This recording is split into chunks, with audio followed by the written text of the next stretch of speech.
On this heck-a-slammin episode of the Press Rewind Prince Lyrics podcast, we dive headfirst into Disc 2 of the Sign of the Times album. We're going to be discussing You Got the Look, the hit duet with Sheena Easton. And joining me to talk about the song's lyrics, again, is Jerry Bonner. Welcome back to the show, Jerry. Thank you, Jason. Always a pleasure to be on your podcast. I enjoy it quite a great deal, so thank you again for having me. You bet. So, yeah, You Got the Look is the song we're doing today. It was a pretty big hit for Prince in 1987. It technically was the biggest, the most successful single off Sign of the Times album, at least in the United States. I don't think You Got the Look made quite the same splash in other markets, but over here in the U.S., it was big. It was all over MTV. I remember seeing the music video quite often on MTV, and it was up for quite a few MTV Music Video Awards in 1987, so it definitely made its mark on popular culture, went to number 2 on the charts, and was the highest charting single from the album. So congratulations to Prince on success of a song that was added kind of at the 11th hour. Yeah, I mean, I was surprised too. I knew it was big, and I remember it, just like you said as well, being kind of everywhere. With that summer specifically, and then maybe into the early fall, which I have a little bit of a story about. But yeah, I was surprised too. I mean, I didn't realize that it had gone to 2 on the charts here. Usually it seemed that way, especially in that era. Like it was almost reversed. Like a lot of the Prince songs would chart higher overseas or in Europe, and then they didn't, they were a bit lower here. But that one seemed to be reversed for some reason. And yeah, it was up for a couple Grammys and a couple MTV awards, and I think even a Soul Train award. So that's always good. Yeah. It was a very popular song at the time, and as I mentioned, a lot of it is due to the music video is very fun. Sheena Easton's co-vocals on it are appealing for a lot of people. I mean, it's kind of a polarizing song today, it seems like, but back in 1987, I didn't know a lot of people that didn't like it. They all thought it was pretty great. Right now, though, I think in hindsight, a lot of folks tend to gravitate more towards the more complicated, the more introspective songs on the album. You Got the Look is just kind of like a fun, danceable kind of rock pop song. It has its merits, but it's not the deepest. It's not the deepest track. Well, no, yeah, I mean, definitely not. I mean, there's very little, how should we say it, subtext here. So yeah. It's basically, you're hot and I want to have sex with you. Let's go. That's basically what it should be, and that's that's pretty much what's going on in this song here. And yeah, it doesn't, measure up to say, if I was your girlfriend or Ballad of Dorothy Parker, in terms of, kind of, ambiguity or subtext or any of that kind of stuff. But yeah, it's a fun, great song. And every time it's on, it's definitely one you want to turn up. There's no two ways about that. And, yes, Sheena Easton, brings definitely something to it, both in terms of her, vocal ability and, and in the video, how she looks. I mean, she's definitely an attractive woman, and, she brought something to that video for sure. So, yeah. Yeah. And the music video is interesting because it's kind of like its own separate entity from the Sign of the Times movie, even though it was sort of shoehorned into the plot, into the concert film. But it wasn't recorded or filmed at the same time as the rest of the music that was included in that movie. Yeah. Yeah, they shoehorned it out. They do with that thing with, I guess, like Kat is obviously annoyed at the attention that Prince is, kind of giving to Sheena Easton suddenly, and she's trying to pull him away, and that adding to the kind of the overarching little thing that was going on in the movie. But yeah, yeah, it's like a dream sequence. Right, yeah, dreaming. He falls asleep and has this whatever you want to call it, little sexy dream that he has, and which helps explain why Sheena only is in the movie for this one song and not part of the entire overarching plot line that goes through Sign of the Times movie, which is pretty thin to begin with. But sure, but anyway, it was recorded, or it was the video was recorded. It was filmed while Prince was on tour for the Sign of the Times tour in Europe, because that's a tour that never made it to the United States. It was Europe only. Plans to come to the U.S. were scrapped, and he started working on Lovesexy. And the end result was that, what we got was a movie instead of a concert, or a tour. Right. Which, it's a nice compromise, I guess, because the movie is something unique that Prince didn't do a lot of in his career, to make concert films like this. So I'm glad he did it. Glad he decided to do something for his U.S. fans at the time. Sure, yeah. I mean, it would, the movie has definitely grown on me. Like, I remember, as a kid watching it, as a teenager, and when it came out, and liking it because, I like the album, but yeah, it didn't, I just didn't seem to kind of gel, I guess, in a lot of ways. But now, like, watching it as an adult, I do enjoy it a good bit more, and it's, and you don't really, speaking to this song specifically, you don't really get to see people driving down the road with a chandelier over their car all that often. So, right. And that's always a sight, I'm sure. I'm sure the people in Paris were like, when they saw that, they like, what's going on here? It's who does that? And the answer is Prince, apparently. So the answer is Prince, for sure. Yeah. So the song is also notable, I think, for Prince utilizing his Camille persona, which is intriguing to me because this song was not intended for the Camille project that he had planned for 1986. So he recorded, I think, like 8 songs, and he had the album all pressed and ready to go, and then there was a last-minute decision to pull that project. And so he had this alter ego, this Camille alter ego, and of course he had his sped-up, pitched-up vocals that kind of were the through line for all the songs, and that was already kind of came and went before Prince recorded You Got the Look in December of 1986. It was technically the last song recorded for the album Sign of the Times. And, and part of me always kind of wondered why did he even record this song? He had that triple crystal ball set to pull songs off of, to pare it down to create Sign of the Times. I mean, he was told by his record label, we are not releasing this 3-album set. You gotta pare it down.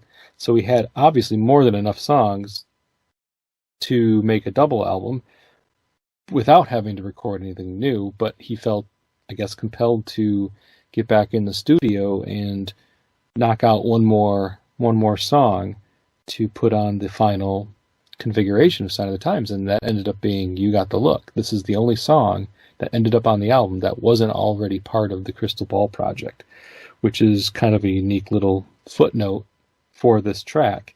And I guess the way I think of it, I think because of how radio friendly it is, how pop friendly it is, how commercial sounding it is, I think he wanted another potential smash hit for the album.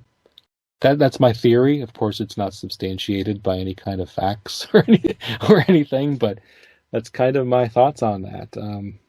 I would tend to agree. I mean, I that seems, highly plausible, highly likely, I would think. I think maybe, he was maybe showing, and the executives who were telling him, what to do again, which he obviously didn't really like. It's all right. Well, I'm going to do that. I'm going to show you guys. I'm going to do this too, and I'm going to put this really, great song on this, this two album thing now, and and just to show you that I'm still Prince and I can still do this. I can pretty much do this at will. He said that in other songs too. Other lyrics. And he's bragged about how good he is at writing these kind of songs if he wants to. And I think that that fits into that that wheelhouse like you had just kind of described. That would be. I'm not obviously him, and I can't speak for him, or I'm not in his head, but that seems to be, what I would think as well. Just one of those kind of things. Yeah. I'll show you guys. Yeah, and there's an anecdote that I found on the internet relating to the song, and I guess if you remember back in 1986, there was that big hit by Robert Palmer, "Addicted to Love." Gonna have to face it. Yeah, of course. Addicted to love. Yeah, and you had the video with the models all kind of moving in sync.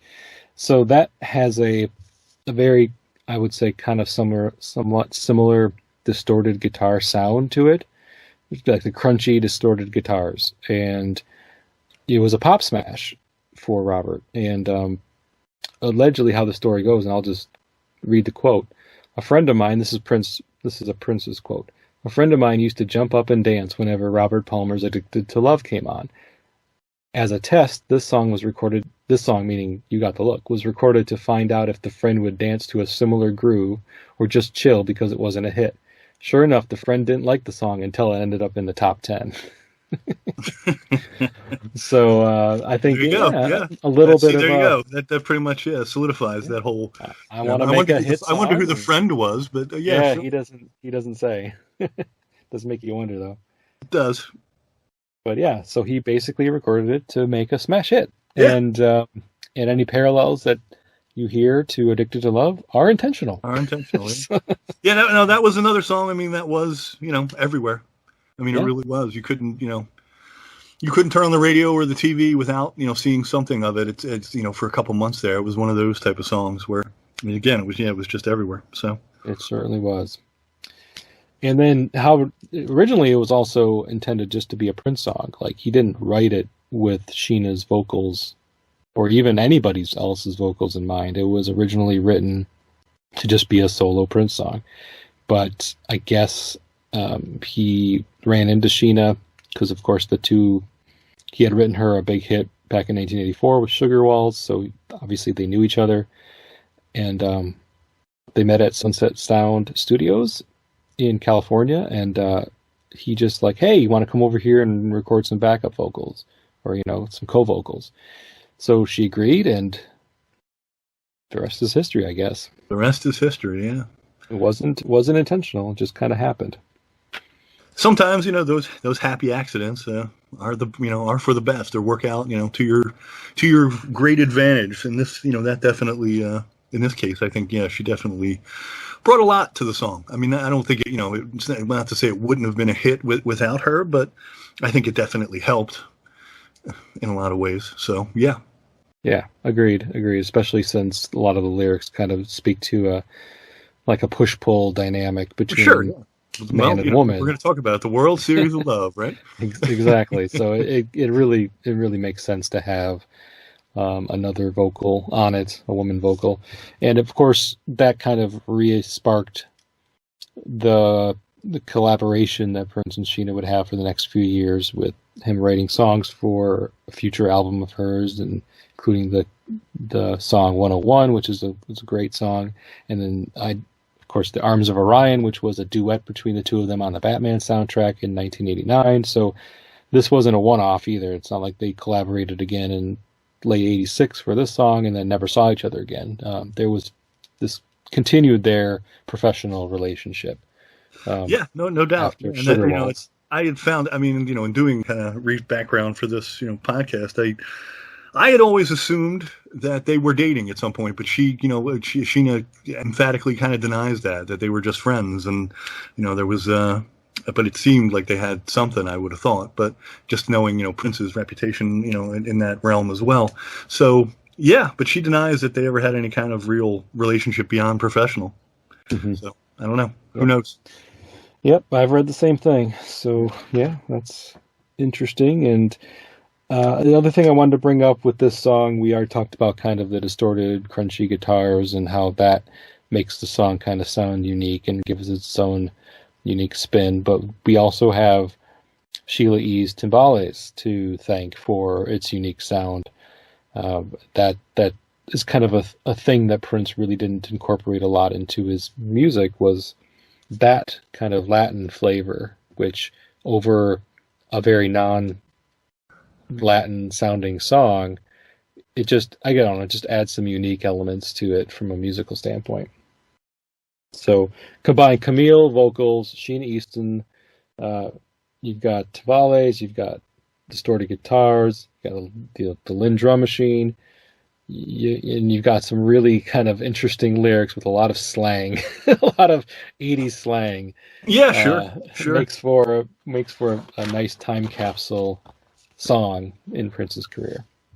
No doubt. Yeah, it's just that it's definitely singular in a lot of ways. I think it does a lot of things, you wouldn't think maybe would be successful, but obviously, worked out, for the best. So, Hmm.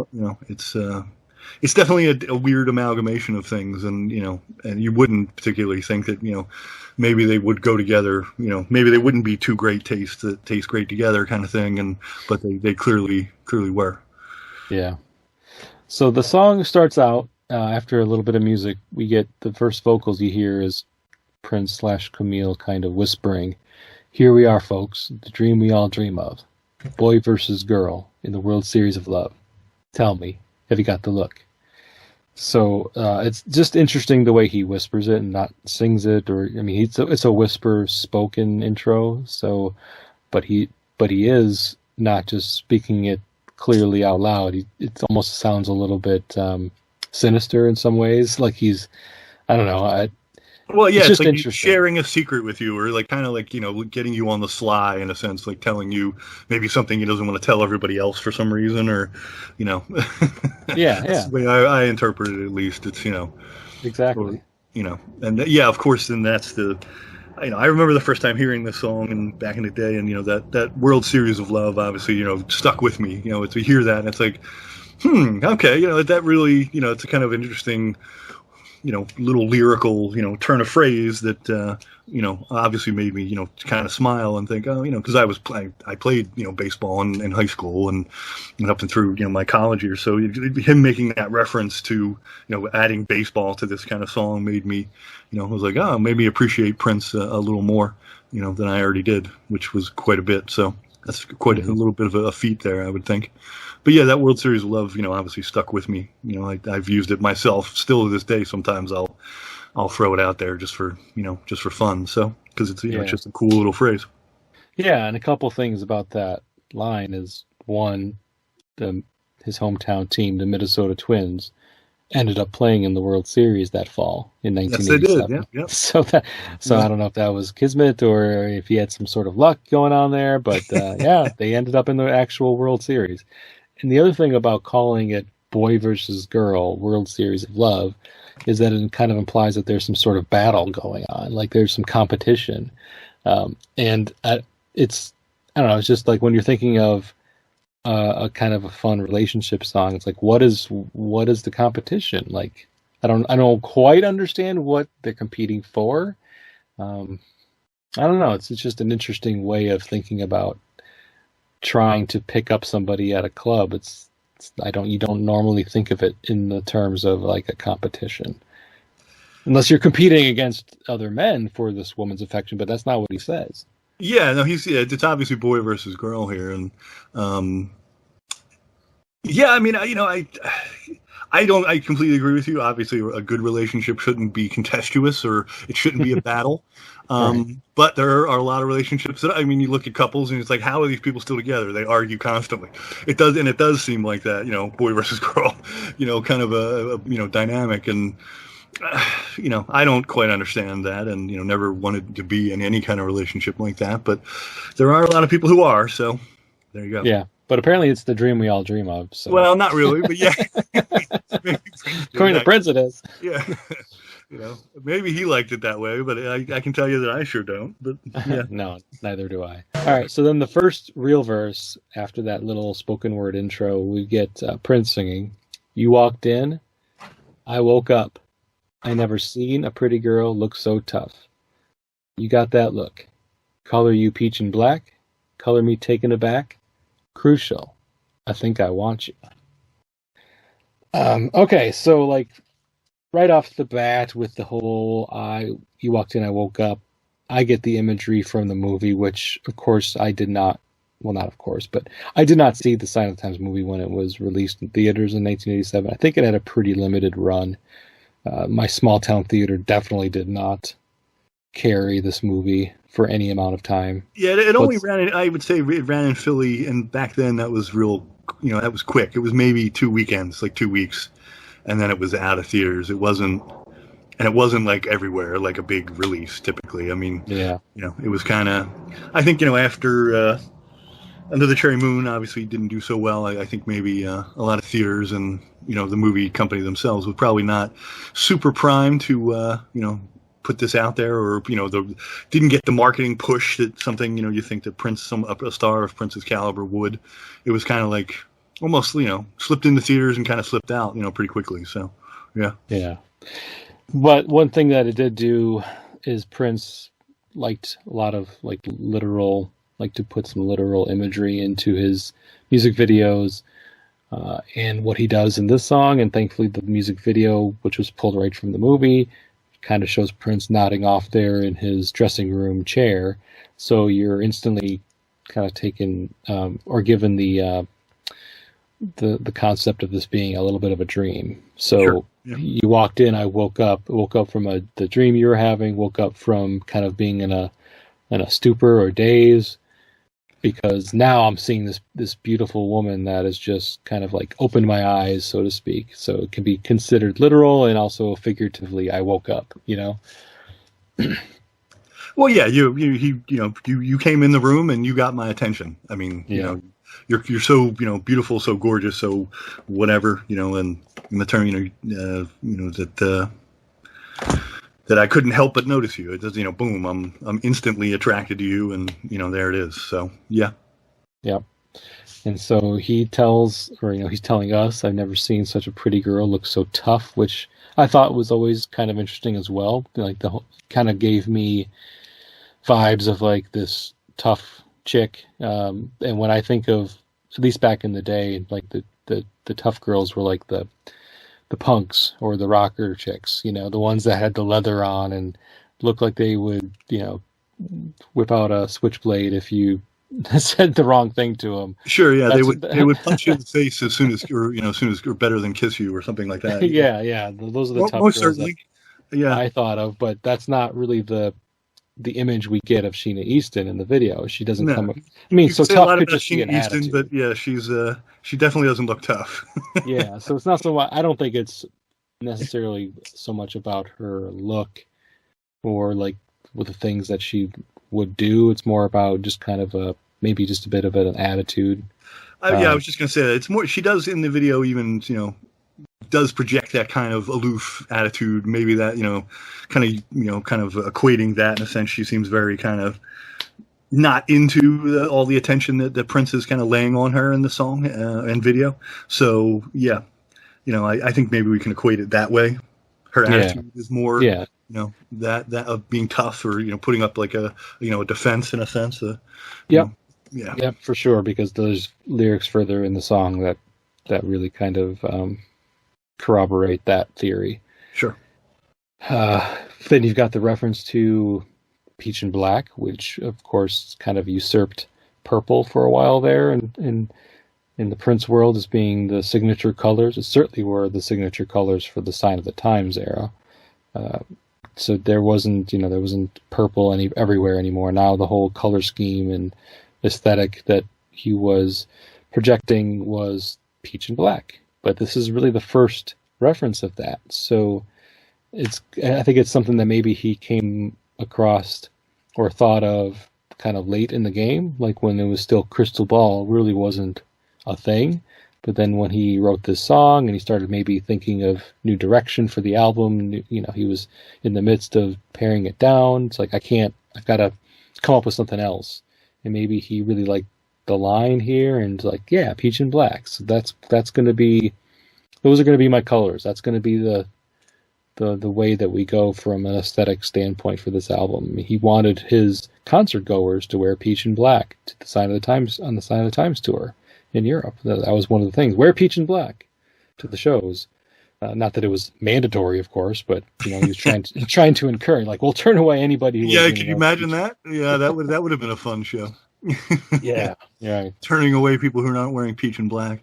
Yeah, I mean, definitely, that aesthetic was prevalent, and it should be. Yeah, it seems like, I mean, since this is the last recorded song for this, it seems like something he came to at the end of that cycle, in December there when he was recording it, and and obviously peach and black rhymes with taken aback pretty good, pretty well. So, but I had a bit. I mean, and Sheena Easton obviously wears peach and black in the video as well, and I had one thought on it. It basically being that could it be yeah, it deals with that. But I even as a kid, I remember thinking this before seeing, maybe the video or hearing the song first, that referring to more how she looked, like her skin is peach and her hair is black, or maybe referring to some sort of racial thing or kind of ethnicity. I remember thinking that Sure. immediately upon Yeah, hearing it, and that's really Sheena's the a white only. woman.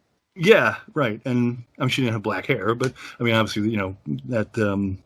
I don't know. I just, so that was what I had originally thought. I remember having that distinct thought is, referring to what she's wearing or just how she looks overall, like, what, her skin and her hair or, her ethnicity were giving that, vibe that, she was looking that way, or peach skin, black hair, or something of that nature.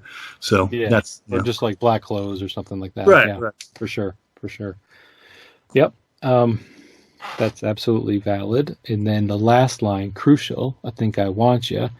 So little did any of us know in 1987 when this album came out that there was already a song called Crucial that Prince had recorded, had intended for Crystal Ball. And then when Sign of the Times came about, it's like, all right, that didn't make the cut. So, and at this point, Prince probably already knew that he wasn't going to include Crucial. Or maybe he was still trying to figure that out. And maybe he was trying to come up with a connection or a through line between You Got the Look and the song Crucial that might have ended up on Sign of the Times until he decided that it wasn't going to anymore. So we've got a line, because crucial is not a word that is commonly used in lyrics, and we hadn't really heard it yet in Prince lyrics. So I don't think it's a coincidence that Prince included this line here, crucial, I think I want you, a few months after he recorded a song called Crucial that ended up not being on the album. So whether it's a callback to that song, whether it's just a way that he wanted to make the connection between the two songs with the hope that they would both be on the album, but then decided not to, I'm not sure. But can't hear that line and not think of the song Crucial. At least I don't.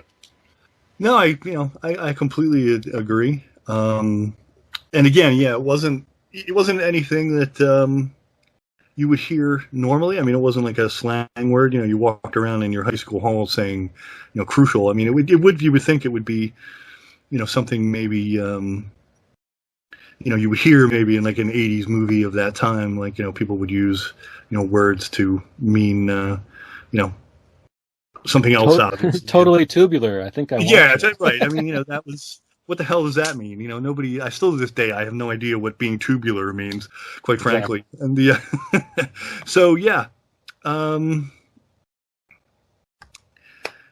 and I mean, he uses it, in Adore too. He uses the word, crucial and stuff like that. So I mean, that's on the, obviously on the album too. It ends up, the condition I got is crucial, and that whole thing. So yeah, obviously it was a word that I guess was in his brain, and he was using it in various places. A lot of things were crucial to him, I suppose. So that very would be crucial time for him in a very 1986. crucial time. Yes, very good. Yes. He was trying to make crucial happen. It didn't work. Yeah, he clearly was. Right. It's like from Mean Girls. Fetches. Crucial's not going to happen, Prince.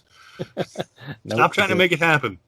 Yeah, obviously that word, I guess, I get that way. I mean, you write too, and I write, and sometimes you just get turns of phrase or words kind of stuck in your head that, and then you read over your piece, and it's like, why did I use this word like 3 or 4 times? And then you have to, it's like, why is that in my head? So it seems like maybe that word was in his, in his vernacular at the time, just in his head, and he needed to express how crucial things were for him or to him. So there you go. You know what else didn't catch on? What's that? Heck-a-slammin. Heck-a-slam. That Yeah. never quite caught on either. So, Yeah. So the chorus is, The body's "You've got the look." heck-a-slamming, man. I don't think I ever said that one to a girl, and if I did, she probably would have slapped me. No, right. The chorus is, "You've got the look, you've got the hook. You show enough do be cooking in my book.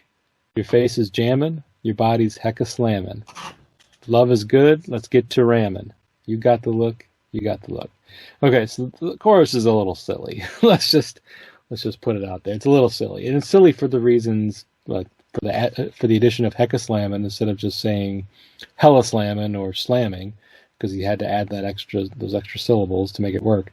Yeah. Hecka-slammin's kind of a silly phrase. Show enough do be cooking. That sounds kind of silly.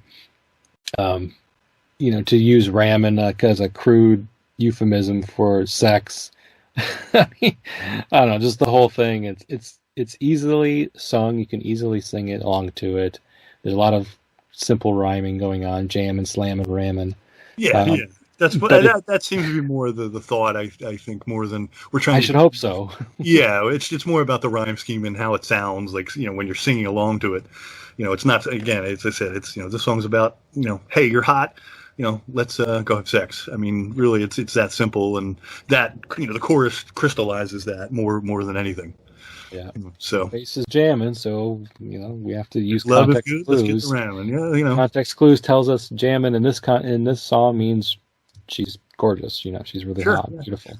Yeah. And ramming, of course, is going to refer to sex, as I already mentioned, and her body's slamming. Well, she's got it all basically. She's got. Actually, though, what's funny about that, and the part when Sheena Easton sings that, let's get the ramming, always kind of makes me cringe. It's like I have a feeling she probably didn't want to sing that line. In my mind, at least, it's like, oh, it's like it doesn't say. It's when Prince says it, it's fine, but when she says it, it's like, no, that doesn't work. Yeah. It doesn't work for me. But okay. Yeah, we have expectations of our pop stars, and when Prince, yeah, I guess that was it. Crude things, it's like, yeah, well, of course, that's just what he does. But it does sound a little awkward, especially since ramming kind of implies a bit of more of a, I don't know, the male perspective, thrusting the. Yeah, right. When she says, let's get the ram, and a woman typically wouldn't say that. But then again, she did sing Sugar Walls without any trepidation. So yeah, no, I guess she was game. I guess she was good to go. Sheena was down for whatever when it came to singing songs written by Prince. Let's put it that way. So yeah, this is just in case it wasn't clear, this chorus is sung by the both of them. Right. It's actually more Sheena's vocals are more at least when I think of the chorus, I think of her vocals more than Prince's vocals. I think he's in there. I mean, he's definitely in there as well, but her voice just kind of comes out more to me when I'm listening to the chorus myself. We go back to the verses, and Prince ad-libs a little bit of look here, or it sounds like an ad-lib at least. You got the look, and this is where I'll just preface this by saying this is where the two of them kind of combine. Like Prince says the line, and then Sheena's got the echo line in behind him. Right. You got the look. You must have took a whole hour just to make your face, baby. Closing time, ugly lights, everybody's inspected. But you are a natural beauty, unaffected. Did I say an hour? My face is red. I stand corrected. And then you get the I stand corrected. Yeah. I really like this verse, Jerry. What do you think about it? No, it's as the verses go, it's probably the best in the song. It's a lot of fun, and obviously the interplay between their voices, works very well, and it's just kind of a fun, playful thing, and and Prince, calling out the closing time antics. You've been dancing with a woman all night and in the dark, and then the lights come up and you're like, whoa, what am I doing here, kind of thing. Mm-hmm. It's fun to hear that kind of little, because I think that's happened to both men and women. When the lights absolutely, when the lights come up at the end of the night and you're like, damn, you're not as good looking, or you weren't what I thought you were, kind of moment. And I think we've all been there for that at some point. That's absolutely what he's referencing. Yep. Yeah, most certainly. And but and then he's saying, well, no, it doesn't affect you. You're so good looking, and maybe it's because you take, you need an hour to make up your face, and it's like, nah, maybe you don't. Maybe I'm just being, foolish here, and you're just a natural beauty, unaffected, clearly. Yeah, he's definitely trying to compliment her there by saying, like, originally thinking, oh, wow, you're so beautiful. It must have taken you forever to get to this level of beauty. It's like, oh, nope, never mind. I'm seeing you in the even the natural the harsh light. The harsh lights of 2 a.m. don't even affect you. You're still damn fine. That's basically what he's saying there. And it's I said, it's the most lyrically fun, I think, playful part of the song for sure, in my mind. And again, nothing super deep, but the way he phrases it and the way it's sung, and said again with that back and forth thing, make it make it just very cool.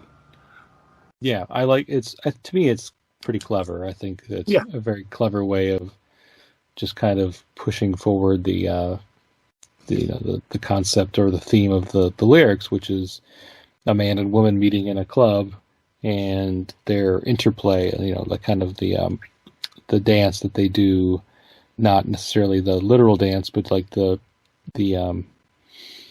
what am I trying to say? More like a mating, kind the of mating dance. Yes, right. exactly. A mating ritual in a sense. We all, we still have them, even though we don't really say it in those terms. But yes, we definitely have our own mating rituals still in our world, in the Western world, for sure. So yeah, and there's a good bit of that, obviously posturing and whatnot going on at clubs and bars and things like that. And so yeah, he's definitely speaking to that kind of vibe here in this section. Yes, and she definitely passes the lights test. When the lights go on at the end of the night when they're going to close up the club. Yep. She passes the test with flying colors, and it's just funny how he has to backtrack. When he says took a whole hour, and then he's like, "Oh, never mind. Did I say an hour? My face is red. I stand corrected." So he's like kind of apologizing, not really, but kind of apologizing. Yeah, no, he definitely real quick flips the switch and is like, "Oh, I think I made a mistake here." So yeah, you're definitely you're definitely still gorgeous, and let's continue on here. Yep, and then we get after that kind of fun little verse. For all the reasons we already spoke to, we get the chorus again, which is of course Sheena and Prince. You've got the look, you've got the hook. You sure enough do be cooking in my book. Face is jamming, body's heck-a-slammin. Love is good, let's get to ramming. You got the look, you got the look. Another thing that I was thinking of just now when I was looking at the lyrics to the chorus, the whole heck-a-slammin thing, it kind of sounds a little bit like self-censorship in some ways, which to me also points to the theory that this was meant to be a single from day one, from the get-go. Like, this was designed to be a single. I'm going to write a single. And so what's the best way to do that? You don't have to worry about changing any lyrics. Don't have to worry about getting raunchy. I'm going to use words like ramming instead of, much more crude or much more vulgar language. I'm going to say heck-a-slammin. Not that hell would have been such an awful word to use, but, it's like he's almost self-censoring in a way, intentional way, to ensure that this makes it onto pop radio. Sure. Yeah, it's most certainly, again, that definitely speaks to that. Yeah, he's obviously, never shied away especially before his career, and even on this album too, where he would use obviously swear words or curse words or vulgar words, and if they worked. And I definitely think it speaks to that, where he wanted to hit, and he just, rather than, he was almost self-censoring, like you said. And I think too, I forgot to mention this earlier in the first part of the course, but slamming to me, obviously just drives home the baseball, the World Series of Love thing. A little more too. I think that kind of connects in some way, maybe loosely, but when your body's heck-a-slammin, and he's already kind of set up this baseball metaphor. Slamming obviously is something that's used, a term that's used quite a bit in baseball. So that to me too is a word that seems to work in that kind of context, just keeping that kind of metaphor going. So. Yeah, but definitely it seems, there was a bit of, I guess, conscious self-censoring to make this, radio friendly.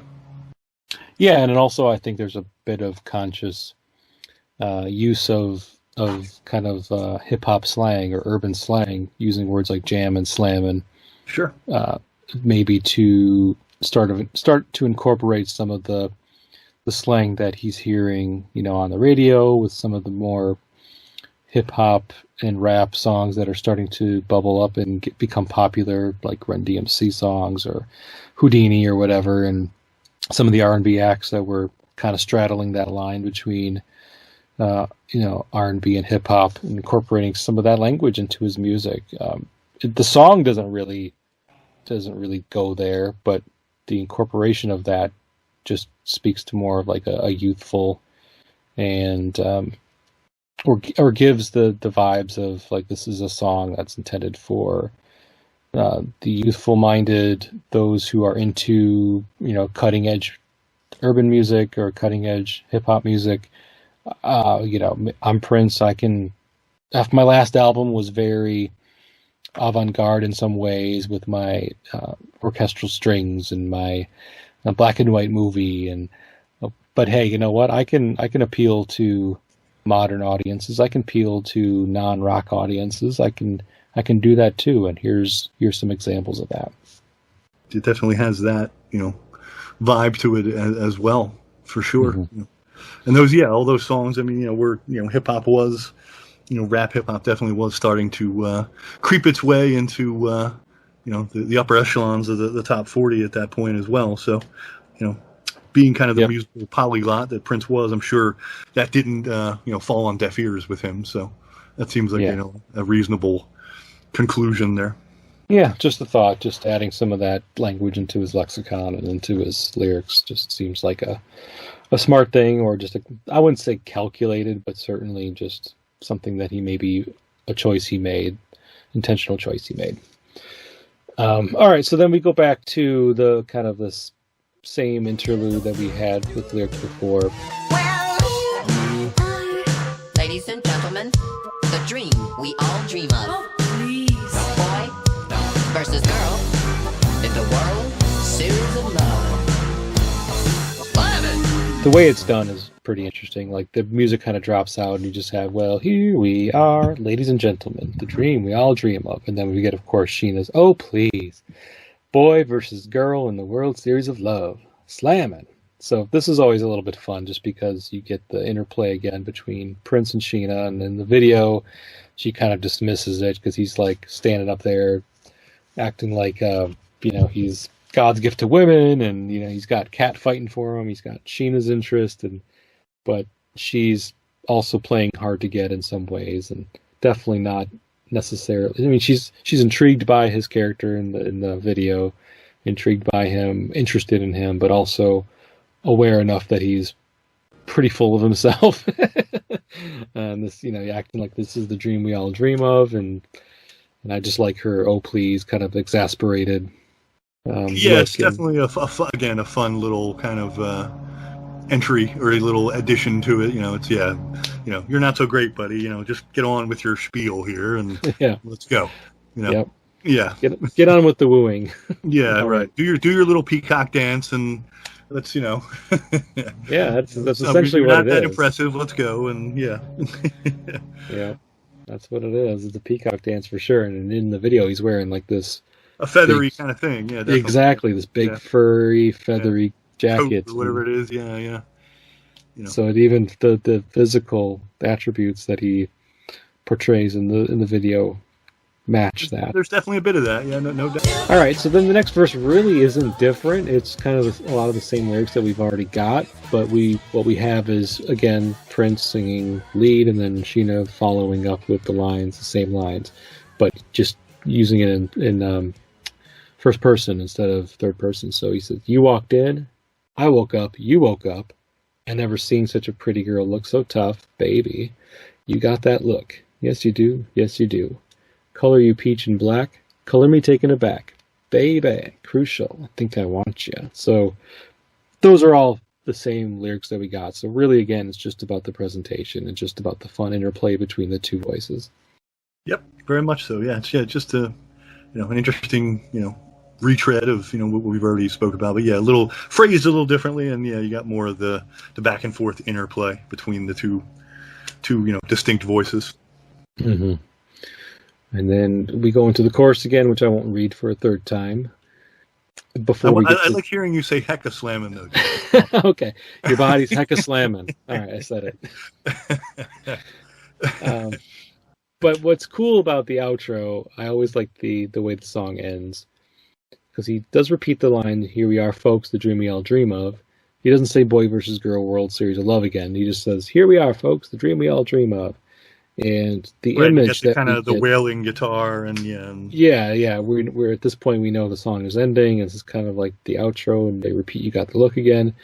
But I can't, whenever I hear those lines now, because the music video is just so iconic to me, is you got the image of Prince standing at the So at this stage in the video, Kat has kind of won. Like she drags him away. She drags him off. Yeah, yeah. She like literally drags him away, like cave woman style, and and she takes him up to the top of the risers up there at the stage, and the two of them are standing at the top, and you just get the silhouette. Kat's flexing her muscles, like she's won. She's won this battle. Yeah, yeah. Yeah, and you got the wind machine blowing through their hair and their clothes. Yeah, and it looks like flames almost. I mean, intentionally, I'm sure, and it's not, but it gives you that impression that it's kind of, at least in my mind, I always kind of thought it, looked more like, like this fiery kind of, at the mountaintop. Yeah, but it is quite. I can't not, when I hear the song, you can't not think of that. I at least, it's hard not to, especially with the way the, whatever that, it sounds like, keyboards at the end. Kind of, there's that weird kind of, kind of fade out or crescendo in a sense, and it, it's just it just crystallized again in your mind, that the music and the image, just work so perfectly together. It's hard not to think of them that way. Yeah, I agreed, and that's why the music video for me is so intertwined with this song. I just saw it so many times growing up. I almost saw this music video just as much as anything off Purple Rain, to be quite honest with you. This was everywhere. It certainly was, yeah, most certainly. And, I was a little older, so I was watching MTV maybe more often in 1987 than I was in 84. I'm not sure.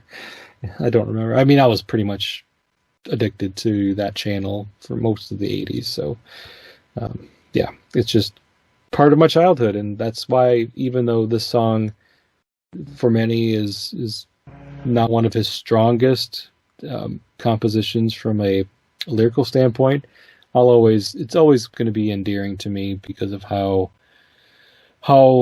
it's so this is Sign of the Times to me as a kid. This represented Sign of the Times along with the title track. These were the songs that defined Sign of the Times for me, and I know that over time I became much more a fan of additional songs off of the sprawling album that we ended up getting, but for the longest time, You Got the Look was like the quintessential Sign of the Times song. Like, ask me what is the song that you think of when you think of the album, I would have said this. And it's just because of its ubiquity and because of its the fun video that I always saw and enjoyed. I enjoyed it every time I saw it. I enjoy it today. So You Got the Look is a great song in my mind. In my mind as well. I said my enduring memory of it, though, and beyond the video and the song itself, really, I remember this distinctly. It was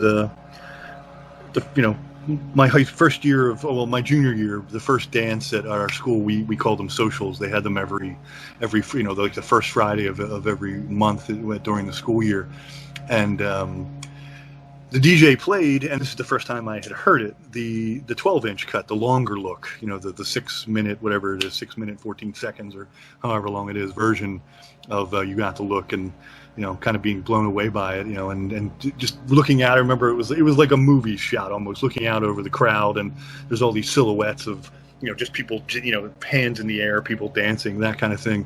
I'll always kind of remember that while, and the lights are pulsing and that whole deal. It was very 80s iconic kind of thing. Looks like it's something, in my mind at least, it was ripped from a movie.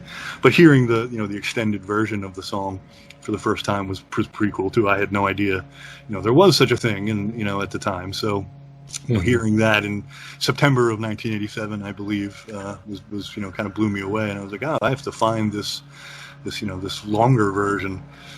I even went up and asked the DJ, and he showed me it, and I was like, oh, okay, cool. So, I had no luck finding it though in any record stores or anything like that. So, but knowing it was out there, and radio obviously, didn't really play the longer extended versions of songs a lot of times. So that was one big takeaway, and one enduring memory beyond even the video that'll always kind of stick out in my mind with this song. Cool. Yeah, The Long Look is great. It's actually my preferred version of the song. So I'm glad I had it on the 12-inch vinyl version, but that was bought, years after the fact.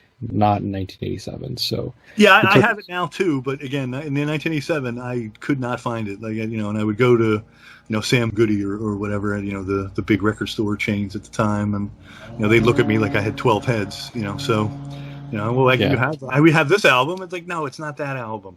I know that album. Okay, fine. Yeah, Thank things you, are useless record store clerk. Thank you. things weren't quite as easy to find back then. It's like you couldn't just go on Discogs or eBay. Yeah, but there's no internet. I couldn't just Google it and have somebody ship it to me. Like 2 seconds, I would find it on eBay or whatever. And that's not that didn't exist in 1987, unfortunately. But yeah, so there you go.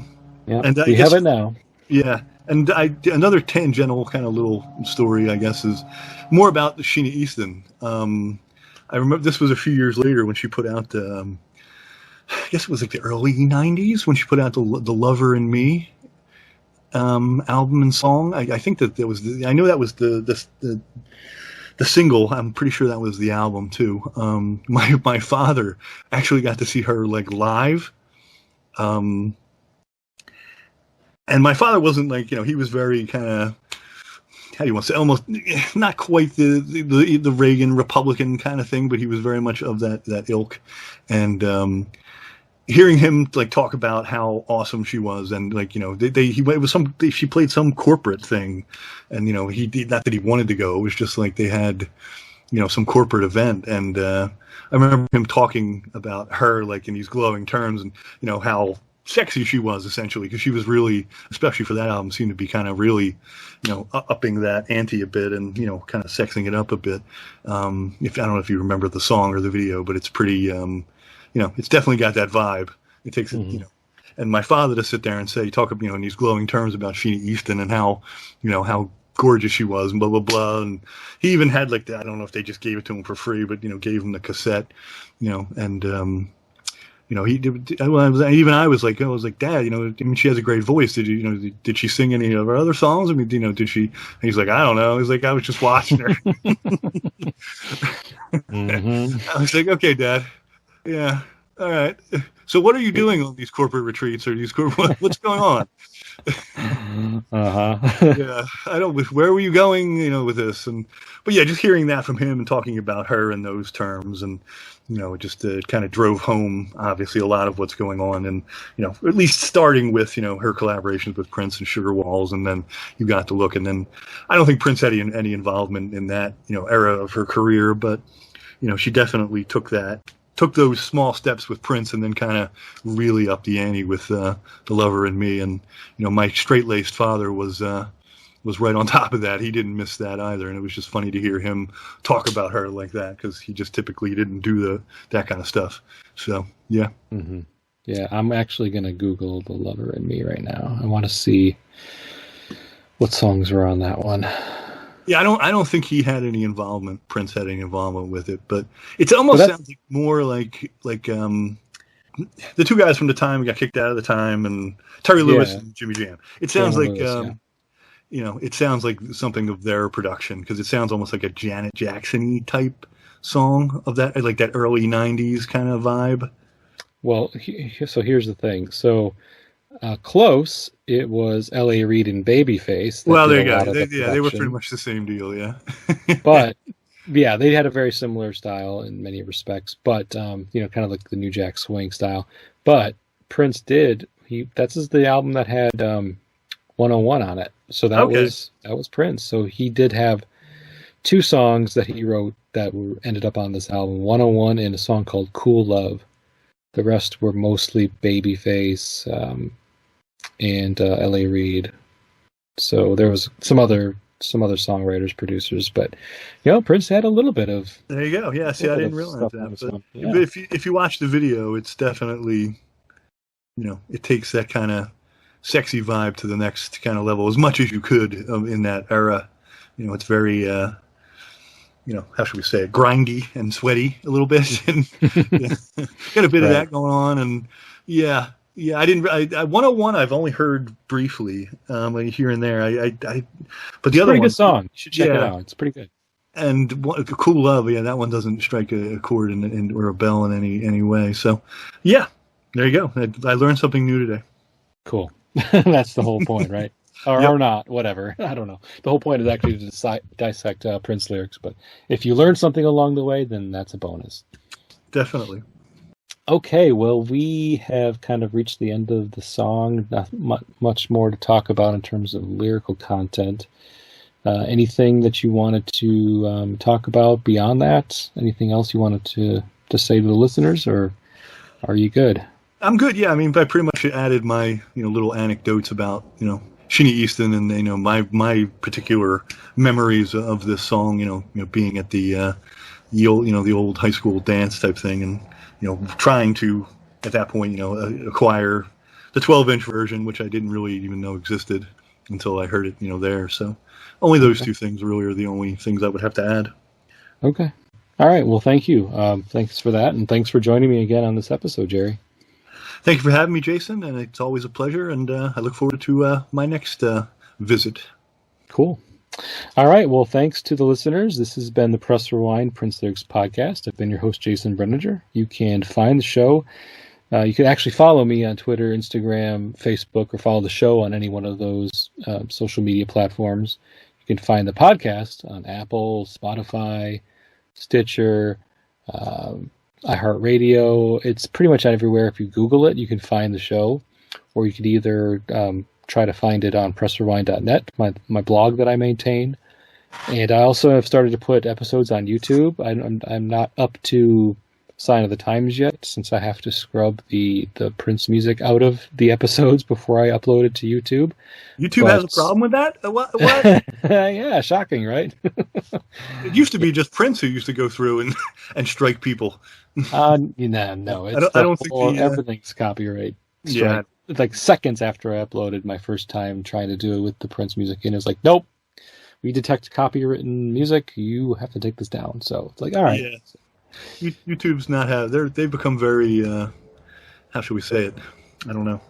They're very strict, but we'll just very fascist, yeah, and that kind of thing. I mean, I get it. People, want to whatever, but it's I don't know anymore. It's I guess it's a double-edged sword, but everyone thinks, and especially your younger generations think everything is free because of the internet, and well, why can't I use this? And what's a copyright? And a lot of people get get up in arms about it in that way, and YouTube's just protecting people's rights. I mean, ultimately. Yep. So.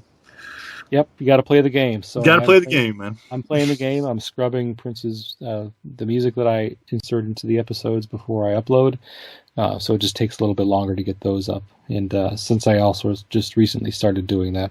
But anyway, you could find the show on YouTube as well. And happy to listen to or hear anybody's thoughts on any of the songs that I've done thus far. Thanks to all the listeners. Rate and subscribe on iTunes if you listen to podcasts in that manner. It always helps the show. And until next time, goodbye.